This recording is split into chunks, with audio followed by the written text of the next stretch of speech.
Breaking news. Gadchiroli की राजनीति में इस बार सबसे बड़ी टक्कर। नगराध्यक्ष पद की दौड़ में धन शक्ति बनाम जन शक्ति, वनिता रतन बाम्बोडे। बड़ा बयान। गढ़चिरौली नगराध्यक्ष पद के लिए इस बार मुकाबला बेहद दिलचस्प और तगड़ा होने जा रहा है। गढ़चिरौली परिवर्तन पैनल की सशक्त, सक्रिय और लोकप्रिय उम्मीदवार वनिता रतन बाम्बोडे ने चुनावी मैदान में उतरते ही राजनीतिक माहौल गर्मा दिया है। वनिता बाम्बोडे ने साफ शब्दों में कहा, यह लड़ाई पैसे की ताकत से नहीं, जनता की ताकत से जीती जाएगी। गढ़चिरौली में मुकाबला धन शक्ति और जनशक्ति के बीच है और मैं हमेशा जनशक्ति के साथ खड़ी हूँ। वनिता बाम्बोडे जनता से जुड़ी, जनता की आवाज वर्षों से सामाजिक मुद्दों, महिला कल्याण, पारदर्शी प्रशासन और नागरिक सुविधाओं पर काम कर रही वनिता बाम्बोडे का कहना है कि राजनीति को ईमानदारी और जवाबदेही के रास्ते पर चलना चाहिए। उन्होंने कहा, राजनीति बिकाऊ नहीं होनी चाहिए। गढ़चिरौली का विकास इंसानियत, ईमानदारी और पारदर्शिता से ही संभव है। साफ सफाई पर बड़ा फोकस। नागरिकों की आवाज को दी तरजीह। गढ़चिरौली में फैली गंदगी और अव्यवस्था से परेशान जनता बार बार आवाज उठाती रही है। वनिता बाम्बोडे इस मुद्दे पर लगातार काम करती रही हैं और कहती हैं, मैंने हमेशा नागरिकों की समस्याओं का समाधान प्राथमिकता पर किया है। मुझे पूरा विश्वास है कि इस बार जनता मुझे नगराध्यक्ष बनाकर जनता की ताकत को ही विजय दिलाएगी। परिवर्तन की नई दिशा।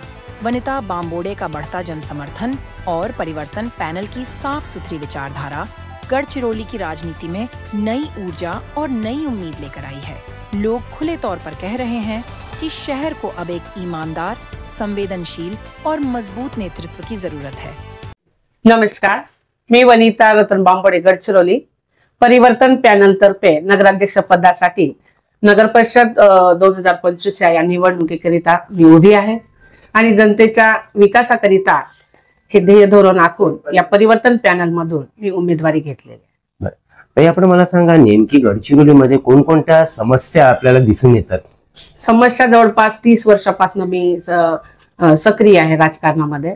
विविध सामाजिक संघटना आहेत आणि सगळ्यांमध्ये काम करत असताना सर्वप्रथम इथे पहिला मुद्दा आहे जो झोपडपट्टी आहे, जे वास्तव्य आहे, जे मी बसलेली आहे या घरापर्यंत एक पट्टा मिळालेला आहे आणि अजूनही एकही रामनगरला असो कॅम्पेरिया संपूर्ण गडचिरोलीला घरकुलचे पट्टे नाहीत आणि संपूर्ण लक्षात घेता घरकुल त्यांना आवश्यक आहे आणि घरासाठी जे पट्ट्याची प्रथम भूमिका आहे यासाठी वारंवार आलोप घेतले, परंतु ती काही मुद्दा मार्गी लागला नाही। तो मुद्दा आधी मार्गी लावणं, अगोदर मार्गी लावणं हे महत्वाचं आहे। स्वच्छता दृष्टिकोनाने जर बघायला गेलं तर गडचिरोलीमध्ये घाणीचं वातावरण आहे, भरपूर आहे आणि मच्छराचं पण खूप जास्त बरोबर आहे। यासाठी काय उपाययोजना असतात? आपण जेव्हा येणारा जो पक्ष होता त्यांनी हे गटार नाली जे आहे, या गटार नालीचं नियोजन केलेलं होतं आणि करोडो रुपये याच्यावर खर्च केलेला आहे, परंतु कुठेही याचं विल्हेवाट न लावता त्या आता कुठे 2-3 दिवसात ते आपल्या संडासला एक मार्गी लावण्याकरिता भोंगे लावले। गड्ड्यामध्ये गड्डा खोदलेला आहे। गड्ड्यामध्ये आपण जेव्हा जातो तेव्हा भरपूर ऍक्सिडेंटचे प्रमाण वाढले आणि इतके रस्त्याला खोदून ठेवलाय आणि रस्ते खोदून ठेवल्यामुळे कुठेच त्यांचं विल्हेवाट न लावता आज संपूर्ण नाल्या उघड्यावर आहेत आणि नाल्या उघड्या असल्यामुळे, नाल्या पॅक नसल्यामुळे घाणीचं साम्राज्य पसरलेलं आहे, मच्छराचं साम्राज्य पसरलेलं आहे आणि याच्यामुळे जनतेला जे आरोग्य धोक्यात आलेलं आहे हा त्याचाच परिणाम आहे। बरं, आपलं काय विजन आहे, नेमकं काय ध्येय धोरण आहे? आपण जर निवडणूक लढणं आणि जर विजयी झालात तर काय नेमकं ध्येय धोरण आपलं असणार आहे? कशा प्रकारे चेंजेस गडचिरोली करिता आपण करणार आहात? माझ्यासाठी या निवडणुकीमध्ये जर आपला विजय झाला तर संपूर्ण गडचिरोलीचा विकास, ज्या ज्या बाबी आवश्यक आहेत, अन्न, वस्त्र, निवारा, त्यांचं एज्युकेशन आहे, हेल्थ आहे, वरून त्यांचे नालीचा प्रॉब्लेम आहे, रोडाचा प्रॉब्लेम आहे, घरकुलाचे प्रॉब्लेम आहेत आणि या प्रॉब्लेम मधून जात असताना जवळपास टॅक्स जो आहे गरीब लोकांचा अतिशय भरपूर दिसत आहे, तो टॅक्स यांचा कशा पद्धतीचा कमी करता येईल आणि ज्या ज्या बाबीला आपण इथे विकसित करणार आहोत त्या सगळ्यांना गडचिरोलीच्या जनतेला घेऊन त्यांचे ध्येय धोरण काय आहेत आणि आपली प्रणाली कशी काम करणार, तर परिवर्तन आणण्याचा हा पुरेपूर प्रयत्न आहे। एकीकडे राष्ट्रीय पक्ष आणि एकीकडे आपला परिवर्तन पॅनल, कशा प्रकारचा झुंज हा असणार आहे, काय सांगा? या झुंजमध्ये जे मोठे पक्ष आहेत येणारे आता त्या पक्षाने आतापर्यंतचा 30 वर्षाच्या कालावधीमध्ये नुसतं आपले कामं करून घेणे याच्यामध्येच व्यस्त असतात, पण तू जनतेच्या समस्याला घेऊन आजपर्यंत कोणीच काम केलेलं नाही. आणि आम्ही ज्या तळागाळामध्ये 30 वर्षापासून काम करतोय, लोकांच्या समस्याला हिरिरीने भाग घेतो. कोणाला राशनिंगचं कार्ड नाही आहे, त्या राशनिंगचं कार्डातून त्यांना कसं उत्पन्नाचा आपण शासकीय प्रवाहात आणून त्यांना आपण मदत करणार आहोत. राशन कार्डच्या माध्यमातून लोकांना बीपीएल मधून त्यांना बीपीएलच्या योजना कशा देतो त्या सुद्धा आम्ही काम मार्गी लावणार आहोत. रस्त्याचे काम आहेत, ते रस्ते सुद्धा अतिशय एक प्रशस्त शहर दिसावं हाच आमचा उद्देश आहे. आज जिकडे तिकडे आपण बघतो तर लाईन नाही आहे. लाईन इकडे म्हणजे इलेक्ट्रिकचा प्रॉब्लेम आहे. बिल वेळीच नाही भरला तर त्या गोरगरिबाची बिल कापल्या जातो, त्यांना संधी नाही. एकीकडे प्रस्थापित जे काही समाज बांधव आहेत, जे त्यांच्या लाईनीचा विचार केला जात नाही, त्यांच्या टॅक्सचा विचार केला जात नाही. आणि गरीबाकडे गरीब जनतेचा जर टॅक्सचा विचार येतो, 2 दिवसात जर टॅक्स नाही भरला तर त्यांचा कारवाई केला जातो. लाईट बिल जर 2 दिवस नाही भरलं तर त्यांचं लाईट कापल्या जातो. त्यांना कुठली अशी सुविधा देत नाही आणि ते लोक तिथपर्यंत पोहोचू शकत नाही. त्यामुळे आपण हा बोजा जो जनतेचा हा कसा कमी करता येईल याकडे सुद्धा आमचं लक्ष आहे.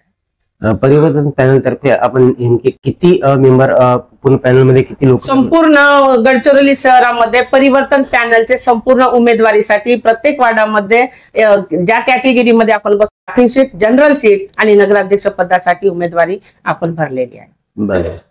जनतेच्या माध्यमाने काय सांगाल, ही जी लढा आहे परिवर्तन पॅनलचा आणि बाकी जे राष्ट्रीय पक्ष आहेत त्यांचा, हा जो लढा आहे हा जनशक्ती विरुद्ध धनशक्ती असा हा लढा असणार आहे, तर या बाबतीत काय सांगणार?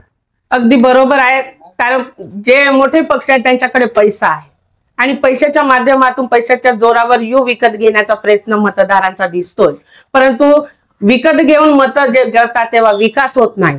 आणि विकासाची जेव्हा भाषा जनता बोलतो तेव्हा या पक्षाधारी पक्षांनी त्यांना दम देतात की तुम्ही पैसे घेतले ना वोटिंगचे तर तुम्हाला विकास कुठला. ही भाषा मी स्वतः येणाऱ्या याच्यामध्ये आम्ही बघितलेली आहे. माझ्या घरासमोरचं उदाहरण आहे. नियमाचा भंग होत असतो आणि नियम प्रणाली कुठेतरी मागं पडत असते, तेव्हा जनतेचा विकासात तो दूरच राहिला.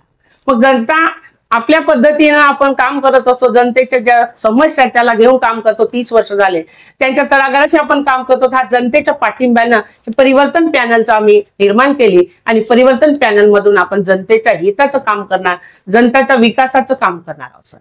बरं, आपण मला सांगा, चॅनलच्या माध्यमातून जनता आहे, जे मतदार बंधू आहे, त्यांना काय सांगणार? निवडणुकीच्या वेळेला भूलथापा दिले जातात, वेगवेगळ्या आमिष दिले जातात, तर अशा वेळेला जनता मतदार बंधू त्यांना काय एक सांगणं असणार आहे? जनतेला मी सांगू इच्छिते की संविधानिक जे वोट आहे, आज प्रत्येक व्यक्ती प्रत्येक मूल्य आहे त्यांच्या वोटाचं आणि कुठेही त्यांनी भटकू नये, विकू नये, आपल्या वोटाची किंमत करू नये. त्यांच्या संपूर्ण आयुष्याची किंमत असते त्या वोटमध्ये आणि त्या वोटची एवढी जर किंमत आहे तर आपण बघावं की तुमचा विकास किती महत्वाचा आहे. तुमचाच नाही तर तुमच्या येणाऱ्या पिढीचा विकास या वोटिंग मध्ये आहे. तर जनतेने याची खबरदारी घ्यावी, जनतेने ससेक बुद्धीने आपण विचार करावा आणि योग्य उमेदवार कोण आहे नगराध्यक्ष पदाचा, जो रात्री बेरात्री केव्हाही समस्याला घेऊन काम करतो, अशा उमेदवाराला त्यांनी मतदान करावं आणि कुठल्याही पैशाला आमिष बळी पडता कामा नये असं माझं मत आहे. आमचं असं मत आहे की येणाऱ्या काळामध्ये सत्ताधारी पक्ष आहे, या पक्षाला आम्ही खरोखरच एक परिवर्तनाची लाट आमच्या सोबत उभी आहे, जनता उभी आहे. आज सगळ्या समस्या घेऊन आपण आज दलित समाज आहे, आदिवासी समाज आहे, माडी समाज आहे, बहुजन समाजातील हे लोक जे आहेत, या सगळ्यांना आपण विकासाच्या धोरणावर उभे करणार आहोत, त्यांच्या हक्काचं घर करणार आहोत. त्याकरिता परिवर्तन पॅनलच्या संपूर्ण उमेदवाराला आपण निवडून द्यावं आणि गडचिरोलीचा एक चेहरा नवा बदलावा ही अपेक्षा करतोय आम्ही.